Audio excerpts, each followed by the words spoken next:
Welcome to Misty 101 podcast. We hope that you enjoy this episode of our podcast.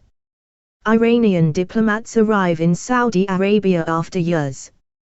Tehran. That's when Saudi Arabia severed relations with the Islamic Republic after Iranian hardliners attacked Saudi diplomatic missions in Iran. The development reflects the potential for improving ties and a possible exchange of diplomats between Iran and Saudi Arabia. Jeddah is the permanent venue of the 57-member organization. Saeed Khatibzadeh, the spokesman for Iran's foreign ministry, told reporters that Iran is focusing for now on reopening its offices in OIC with 3 diplomats. Iran has long said it's ready to reopen its embassy in Riyadh. In recent months, neighboring Iraq has hosted talks between the 2 Arab nations aimed at normalizing ties. The regional rivals have taken sides with opposite parties across the Middle East, including in war-stricken Yemen and Syria. Saudi Arabia is also concerned about Iran's nuclear and ballistic missiles programs. Iran says the nuclear program has peaceful purposes and its missile program is merely defensive. 6 Iranian Revolutionary Guards killed in attack in Syrian desert. 3 Iranian diplomats have arrived in Saudi Arabia to represent Tehran in the Organization of Islamic Cooperation, state TV reported Monday. The report said the diplomats arrived several days ago, marking the first time that Saudi Arabia is receiving diplomats from Iran since 2016. 6 members of the Iranian Revolutionary Guards, IRG, were killed and more than 14 others were injured on Saturday evening in an armed attack in the Syrian desert, Al-Wasl news site reported. The site quoted field sources as saying that the attack took place while the convoy was heading from Damascus International Airport towards the Palmyra Desert in the Homs countryside, noting that the convoy consisted of 10 four-wheel drive vehicles loaded with militants, in addition to 2 armored vehicles and a vehicle loaded with weapons and ammunition.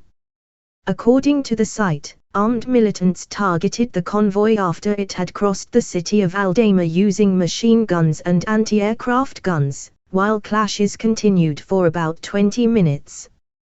The attackers fled deep into the desert after killing 6 militants, including an Iranian field commander named Haj Jabbar Abu Farshad, in addition to the injury of more than 14 members of varying degrees and causing material damages. Following the attack, the Iranian militias cordoned off the place, and launched a broad combing campaign after bringing in huge reinforcements from the Damascus and Homs countryside. Since the beginning of this year, the Iranian militias have been subjected to several attacks by militants believed to be affiliated with the Islamic State militant group. Tonga volcano, officials try to clear ash from airport runway to allow aid planes to land. Officials in Tonga are working to clear layers of ash coating the international airport so that planes can bring much-needed aid after a devastating volcanic eruption and a subsequent tsunami over the weekend caused untold damage to the Pacific nation. While Tuamotu International Airport on Tonga's main island, Tongatapu, remains standing, Australia said the ash covering the runway must be cleared before it can land a C-130 military plane with emergency supplies including fresh water. Satellite images on Tuesday showed people trying to manually clear a pathway to facilitate rescue efforts. First images from surveillance planes flying over the Pacific island nation of Tonga have revealed catastrophic and extensive damage to some villages in low-lying coastal parts of the archipelago. Photographs taken by the New Zealand Air Force over the tiny Tongan island of Mango showed an entire village had been destroyed, with bright tarpaulin marking higher ground where survivors had since taken shelter. A similar picture emerged from Ataita and Nomuka Islands, where surveillance crews observed a large number of buildings missing and multiple trees uprooted, with debris throughout. The first of two confirmed deaths of 50-year-old British charity worker Angela Glover emerged on Monday, but the real casualty figure in the tiny nation of about 100,000 people remains unknown, as communications were cut off by the volcanic explosion and roads and the airport damaged. A state of emergency has been declared in Tonga, but aid efforts face further complications due to strict COVID-19 restrictions that only allow Tongan citizens and permanent residents to enter.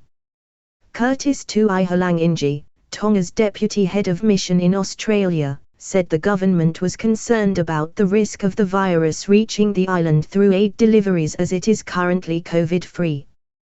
"We don't want to bring in another wave, a tsunami of COVID-19," Mr. Tuihalanginji told Reuters. He added that it is likely that foreign personnel would not be allowed to disembark aircraft and any aid delivered would need to be quarantined. The eruption on the uninhabited volcanic island of Hungatonga Ha'apai was so powerful that its impact was felt in Fiji and New Zealand, and coastlines were flooded from Japan to California.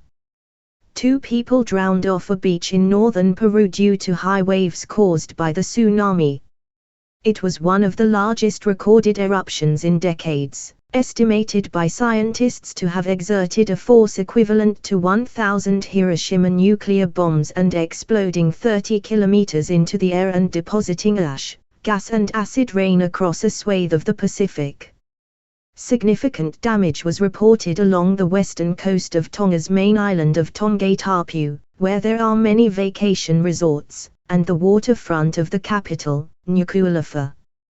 The Ha'atafu Beach Resort, 13 miles west of Nuku'alofa, was completely wiped out, the owners said on Facebook.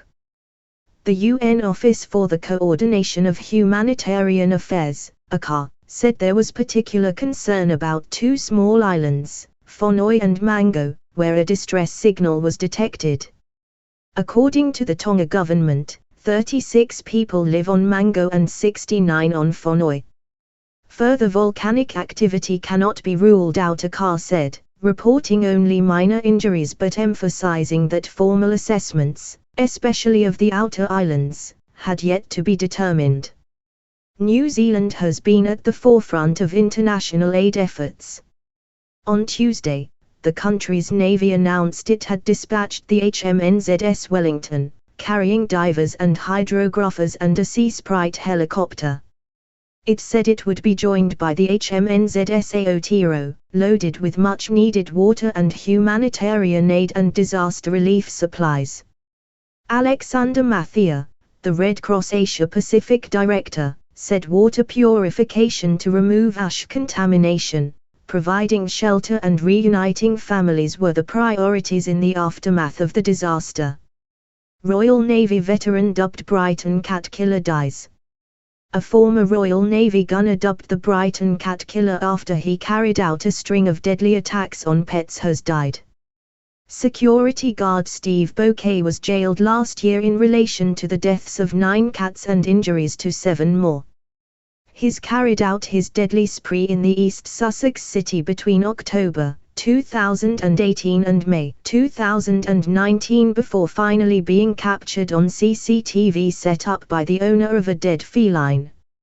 On Tuesday, the prison service confirmed that he had died at hospital on January 6. The cause of death is not known, but at his sentencing hearing the court was told Bouquet had been diagnosed with thyroid cancer, which had spread to his liver and lungs. A prison service spokesperson said, Steve Bouquet died at Maritime Medway Hospital on 6 January 2022. The Prisons and Probation Ombudsman has been informed. Bouquet was jailed for 5 years and 3 months at Hove Crown Court last July after being found guilty of 16 offences of criminal damage in relation to the cats, as well as possession of a knife. Bouquet served in the Royal Navy for 22 years, including in Northern Ireland and Iraq. During his trial, jurors heard accounts from several cat owners who had found their pets bleeding on their doorsteps. 9 cats: Hendrix, Tommy, Hannah, Alan, Nancy, Gizmo, Kyo, Ollie and Cosmo were killed, while another 7 were injured. Sentencing him, Judge Jeremy Gold QC said his behavior was cruel, it was sustained and it struck at the very heart of family life. He added, "It is important that everyone understands that cats are domestic pets, but they are more than that. They are effectively family members. They are much loved by the adults and children who live with and care for them. Cats and all domestic animals are a source of joy and support to their owners, especially during lockdown." Restaurant owner brands customer a disgrace for complaining about poor service. An Australian restaurant owner has blown up at a customer over email after she complained about poor service when they were running low on staff due to COVID. A woman identifying herself as Christina told news.com.au that she had received an abusive email from the owner of Pelican's Landing in Williamstown and was completely shocked. Christina said she's booked a table for 3 people and asked specifically for a table with a view, as well as asking if the restaurant's $19 menu was available. In the email to the restaurant, she wrote, "To both of these questions I was advised yes." She continued, "I caught an Uber there costing $25 and then waited over 15 minutes just to be seated. The table with a view I had requested was not available. I waited another half an hour without being offered a menu or drink. I finally went up to get a drink from the bar and was going to order meals and was told there was only a limited menu. I understand it's hard in COVID with staff shortages, but this level of customer service is very disappointing and unacceptable." She wasn't expecting a response from the restaurant owner John Malzafiriades, but when she received it, Christina said she was completely shocked. Malzafiriades went on a rant about how COVID had badly affected their staffing levels and called her low a scab and a disgrace. In the email, Malzafiriades wrote, "Obviously you have no idea what we are going through and lucky to be just open and trying to serve everyone with no staff. Are you serious? I had a wedding upstairs with 2 staff on and 104 people booked in, and yes we did have bar meals on but had to take them off as had no staff on virtually. With 37 staff down with COVID you just don't understand, and then to have a go at me in front of your mother, what an embarrassment for her." He continued, "What a disgrace you are to not only yourself but to me and your mother and now my staff. I don't need your comments and you don't understand. In my 23 years of owning Pelican's Landing, I have never met anyone as low as you and not even to respect what the whole of the world is going through. At least I was open trying to accommodate who I had on. And yes, if you had to eat like everyone else you would have got served finally." He went on, "And yes, so what, we did not have the bar meals on, what a scab you are, and so what, spend another $10 and you would have been served. You should be ashamed of yourself. Stay home and eat baked beans on dry crusty bread next time. You're sick, an embarrassment. And now you also throw in you spent $25 on Uber. What do you expect me to return that money to you also now? End of the world warning as Earth's insides are cooling faster than scientists thought. Since its formation, the Earth has been releasing vast amounts of heat from deep inside Earth's interior to the surface, which primarily drives mantle convection and a number of tectonic activities. The core mantle boundary has played an essential role in this heat transfer process. This is the boundary where the hot molten core is in direct contact with solid-state mantle minerals and helps transfer the thermal energies of the core to the overlying mantle. In a study, scientists looked at how well this boundary mineral, called brigmanite, could conduct heat from the core to the surface. They found that the boundary was able to dispense so much heat that scientists now believe that the Earth is losing heat from its interior at a much faster rate than previously expected. When the Earth first formed about 4.5 billion years ago, the Earth was covered by a deep ocean of magma, which then gradually cooled to form the crust we know today. Because the Earth's interior is still giving out heat, it will eventually cool down completely, turning the planet into a barren wasteland like Mars and Mercury. To recreate the effects of intense heat and pressure that the boundary faces between the mantle and the core, a team of scientists irradiated a single crystal of brigmanite with pulsed lasers. This simultaneously increases its temperature to 2440 Kelvin and pressure to 80 gigapascals, which is close to what we know to be the conditions in the lower mantle, up to 2630 Kelvin and 127 gigapascals of pressure. Planetary scientist Motohiko Murakami, who led the study, said, "This measurement system let us show that the thermal conductivity of brigmanite is about 1.5 times higher than assumed. Research suggests that this natural process of cooling for the Earth's core could be speeding up. When cooled down, brigmanite turns into the mineral postperovskite. However, as the amount of postperovskite increases in the core mantle boundary, the cooling of the mantle might indeed accelerate even further. The researchers estimate that this mineral conducts heat even more efficiently than brigmanite." Mr. Murakami said, "Our results could give us a new perspective on the evolution of the Earth's dynamics. Boris Johnson's fate hangs in balance as Truss, Hunt and Sunak plot." Boris Johnson was facing increasing pressure on his leadership today as senior ministers were accused of plotting to replace him, and a former challenger admitted he still has ambitions to be Prime Minister. Amid the furor over Partygate, former Foreign Secretary Jeremy Hunt said his ambition to lead the party has not completely vanished. His admission in an interview this morning came as current Foreign Secretary Liz Truss and Chancellor Rishi Sunak fueled suggestions they would run if the PM was to resign. Mr. Sunak refused to give his unequivocal backing to his boss today, abruptly ending a TV interview this morning when pressed if he gives his full support.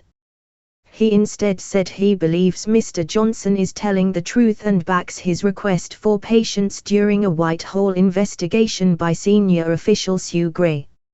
Ms. Truss, who like Sunak has high support among Tory grassroots, is also believed to have been holding fizz with Liz meetings with MPs to woo them to her cause. Mr. Hunt, who has served as both Foreign and Health Secretary, discussed not having given up hope to become Tory leader. Speaking to the House magazine, he denied actively considering a run, before adding, "I won't say my ambition has completely vanished, but it would take a lot to persuade me to put my hat into the ring." Mr. Sunak and Ms. Truss are seen as the frontrunners for any challenge to the Prime Minister. But Mr. Hunt was the strongest opponent against Mr. Johnson when he won the leadership in 2019, coming second before being comfortably beaten. Former Defense Secretary Penny Mordaunt has also been linked with a run. In his first interview since Mr. Johnson's apology to MPs over the scandal, the Chancellor said he accepts his explanation that he was not warned in advance about a no-10 drinks party during lockdown in May 2020. "Of course I do." The Prime Minister set out his understanding of this matter last week in Parliament. "I refer you to his words," he told broadcasters. "Sue Gray is conducting an inquiry into this matter and I fully support the Prime Minister's requests for patience while that concludes." Asked if the Prime Minister should resign if he lied to Parliament, Mr. Sunak said, "I am not going to get into hypotheticals, the ministerial code is clear on these matters." Pressed on whether Mr. Johnson had his unequivocal support, Mr. Sunak swiftly broke off the interview, walking off with a microphone still attached. The Chancellor's hours of silence after the Prime Minister's apology to the Commons last Wednesday over the 20th of May 2020 Bring Your Own Booze garden gathering in No 10 had already been seen as conspicuous. So far 6 Conservative MPs have publicly called for Mr. Johnson to go amid widespread public anger over claims of lockdown breaching parties in No 10. The affair deepened when former chief advisor to No 10 Dominic Cummings last night claimed Mr. Johnson lied to Parliament over the parties. Downing Street denies this, but appeared to accept that he would have to resign if he knowingly misled the House of Commons.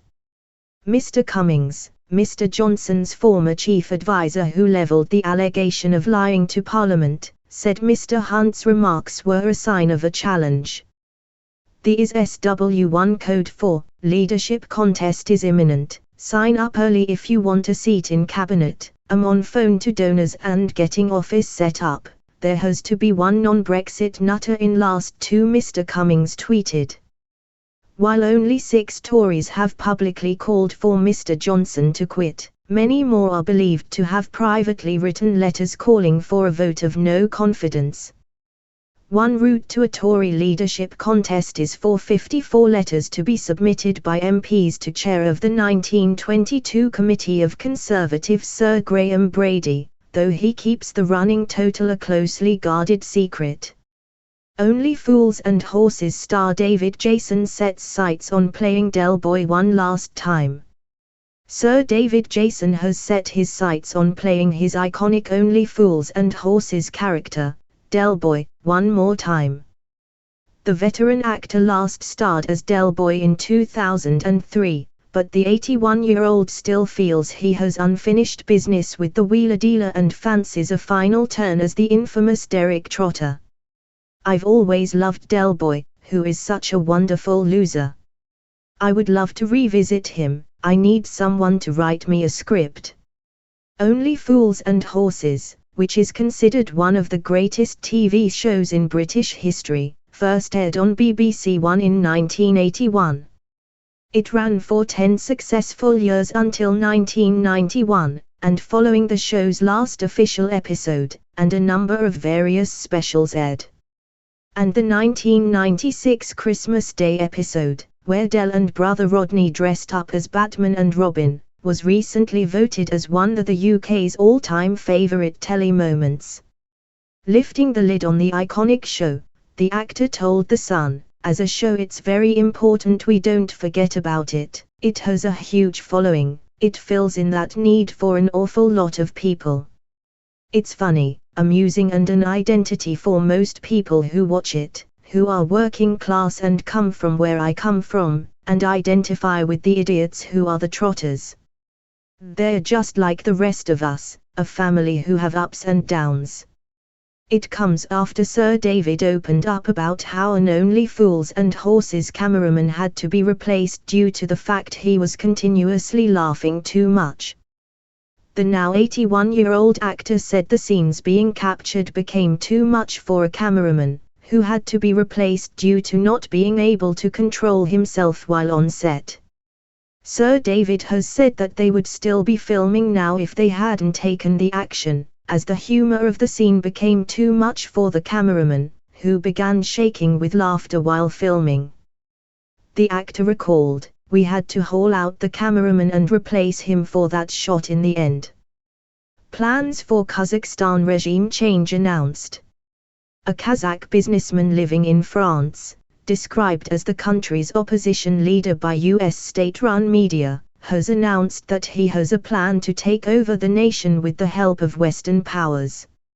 Mukhtar Ablyazov, a Kazakh financier and political activist who has been living abroad for the past decade, told RIA Novosti that he is planning to return to the Central Asian nation, despite having been convicted in absentia for ordering the murder of a business partner in 2004. "We have made a plan, we will achieve regime change," Ablyazov said in an interview published on Monday. "I'm going to fly in and will lead a temporary government of Kazakhstan for half a year.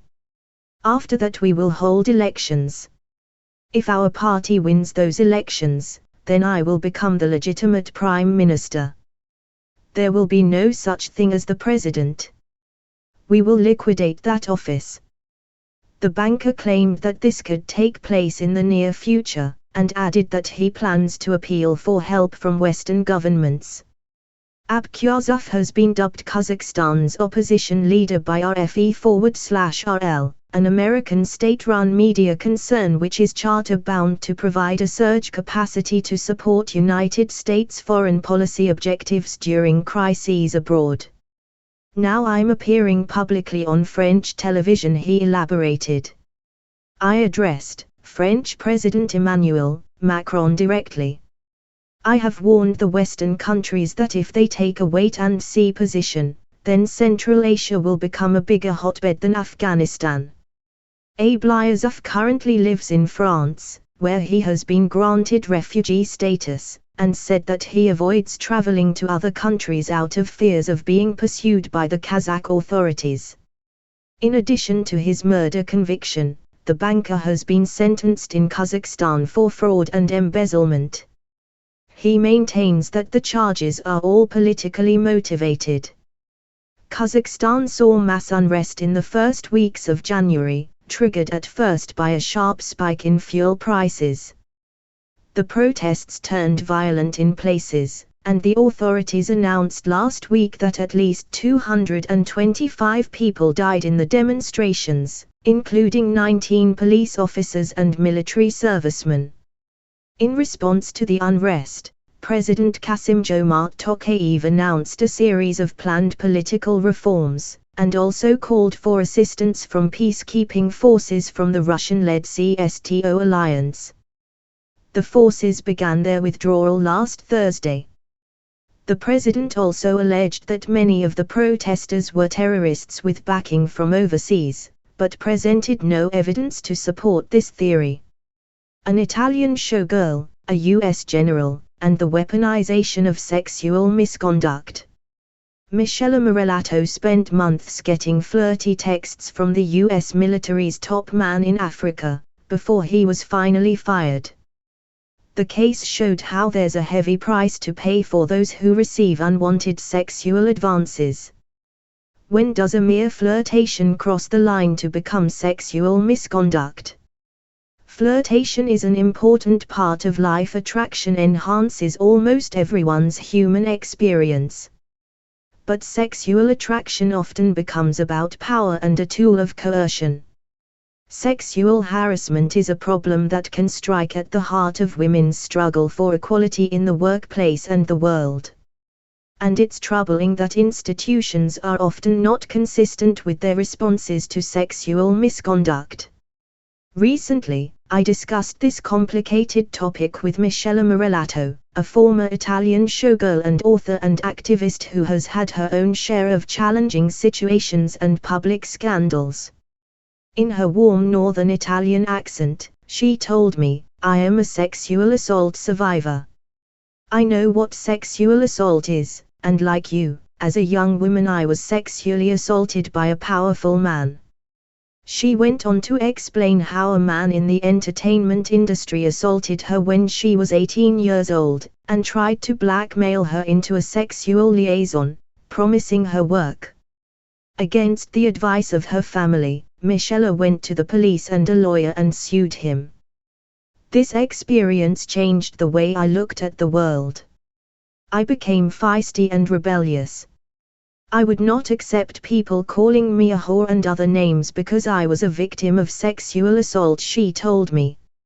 Michele went on to write a book, A Talent for Trouble, a fictionalized memoir that describes her interactions with men, including a scandal that played out in real life.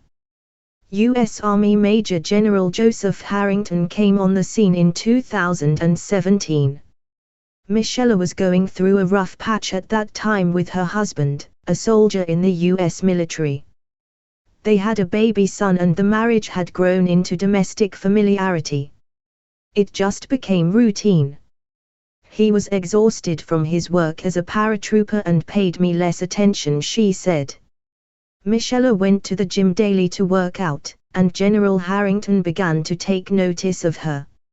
Unbeknown to Michele, he was in charge of the U.S. Army in Africa from a base in Vicenza. The flirting started with an innocent compliment from him. At first, Michele said it felt so good to be noticed. The general would watch her work out at the gym so often that her boxing coach noted his presence. Michelle shrugged it off. "I love men and the flirting," she said. "This is Italy and here it is a way of life. My husband knows I am flirtatious and my ways, he understands. I love the good attention of a man and he was just very sweet and kind to me. But I think they should explain to American soldiers the culture of the country they are visiting in so they are respectful. I think the problem is that American soldiers who come here think they can do whatever they want, especially the high-ranking officers." Michelle's point is a valid one, as sexual misconduct in the American military is a serious problem. The Department of Defense estimates that over 20,500 soldiers are victims of sexual misconduct every year, but only a fraction of these cases are reported. The military was recently called out in a Senate investigation by victim advocate whistleblowers including Amy Frank for not helping victims of sexual violence and domestic abuse, with some cases resulting in murder and suicides. Michelle had high hopes for a friendship with the general. She continued, "At first, I thought he will be a nice friend, I can meet his wife, we will all have dinner together. But he wanted to keep us secret, and I did not like that. He kept trying to get me to come alone to his house but I never had an affair with him. He was smooth with his flirting, not vulgar. There were hours of phone calls, thousands of texts and video chats between Michelle and the general over a period of months, all hinting that he wanted more than a friendship from her. In some conversations, it was clear he was pleasuring himself. But she said she was not going to be unfaithful to her husband. Eventually, I think he became tired of knowing I would not have an affair with him and suddenly he cut me off like he never knew me, threw me away like a tissue," Michelle explained, adding that she was hurt. Obviously, a senior military man flirting with the wife of one of his soldiers was potentially big news, and the interactions began to leak out after Michelle spoke to a member of an organization called Protect Our Families. This individual asked Michelle if she would speak to a reporter. The scandal, which was already being whispered about, quickly gathered momentum. Michelle agreed to speak to a USA Today reporter, on condition of anonymity, and the journalist promised her name would not be made public. The piece was published, and the base started buzzing with speculation over who the woman was who had engaged in inappropriate exchanges with the general. A Facebook group of soldiers and spouses seemed determined to figure out her identity. Things started to unravel. Michelle says the reporter gave her name, without permission, to Army intelligence at the Pentagon. The Pentagon contacted Michelle to testify under oath about her communication with General Harrington, assuring her she was somehow protected by the Whistleblower Act. Then they released her name publicly without her permission. All of the hostility on the base about the affair began to be directed at Michelle. She was treated like an outcast when at the gym or picking up her children. The group of mostly American officer wives became quite openly hostile to her. She was a social pariah. Then, the US military retaliated. One day, when out walking, she was almost hit by a car on a blind corner at the front of the base. She asked the local Italian police if she could take a picture of the dangerous corner, and reported what had happened. This image became the basis of a charge of espionage, even though a photo of the same army base gate is on the internet. The US military prohibited pictures of bases, and Michelle had posted the photo on a private Facebook chat between soldiers and spouses. The military implied she had committed a serious breach of security. Espionage is a serious charge in any country. In Italy, even if the charge is thrown out, it is stackable, meaning if you are ever in court again it can be brought up.